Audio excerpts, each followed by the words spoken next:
disente kung manamit. Mga kawatan pala ng pera, puta ang lupit. Di mga titigil hanggat di nila nakakamit. Mga tao pala mo disente kung manamit. Mga kawatan pala ng pera, puta ang lupit. Di mga titigil hanggat di nila nakakamit.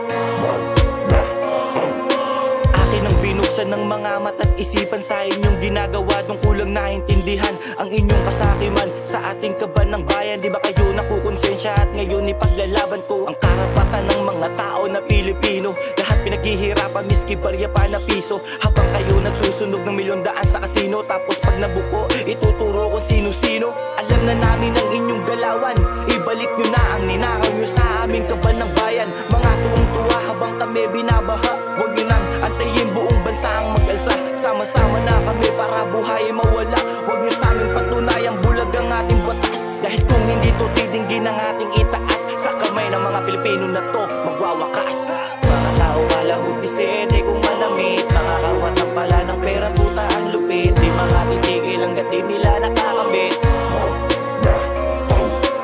Mga tao pala mo disente kung manamit. Mga kawatan pala ng pera, puta ang lupit. Di mga titigil hanggat di nila nakakamit. Naaalala nyo pa ba si Lolo? Nagnakaw ng mangga nang dahil sa mangga ikinulong na siya. Sinali na nagnakaw ng isang dilata, pinakulong with bagshot, pinakilala sa madla. Mga politikong abusado, sa pwesto ay maluwa. Mga demonong akusado, wala kahit isang litrato. Kahit ubus na ang pondo, tuloy pa rin sa bisyo. Todong pangungurakot at sa kaso ay at sweldo. Ganito kalinaw ang selective justice system ng Pinas. Makasay sa mahirap at walang hustisya. Habang silang nakaupo, harap-harapang nagdanakaw, hukuman ay bulag, takip-takipan ng mata. Kaya ganito sa Pinas, pera-pera ang sistema. Kapag isang kahit isang tukay, kay basura mga tuka sa paligid. Pero nagbabayad ng buwis sila, silang nakaupo. Nilulustay ang buwis sa ray ko.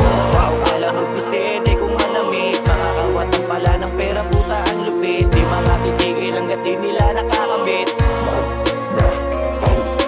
Mga tao pala mo disente kung manamit. Mga kawatan pala ng pera, puta ang lupit. Di mga titigil hanggat di nila nakakamit. Mga pabidang kontrabida, magpayaman ng estilo. Pinasok ang politika para sila ay umasenso. Mga politikong kurakot at sa pwesto abusado. Mga pangako na napako kasi binulsin nyo na ang pondo. Kaya wag na tayo magbulag-bulagan, agad na aksyonan. Tignan nyo ang kapaligiran, tignan nyo din yung mga tao. Di na inyong ninakawan, di lang ng pera kundi pati kinabukasan. Paano na lang yung mga bata na makikinabang? Paparanas pa sa kanila ang aming pinagdaanan. Wala kayong mga konsensya kapag kami ay luwaan. Kayo patay mali siya kapag kami ay sugatan. Di ba kayo ay may amnesia para kami ay kalimutan? Kailangan pa ba ng ambulansya para kami ay matulungan? Kaya nandito na kami para maging boses ng madla. Sabay-sabay natin na isigaw, baguhin ang sistema.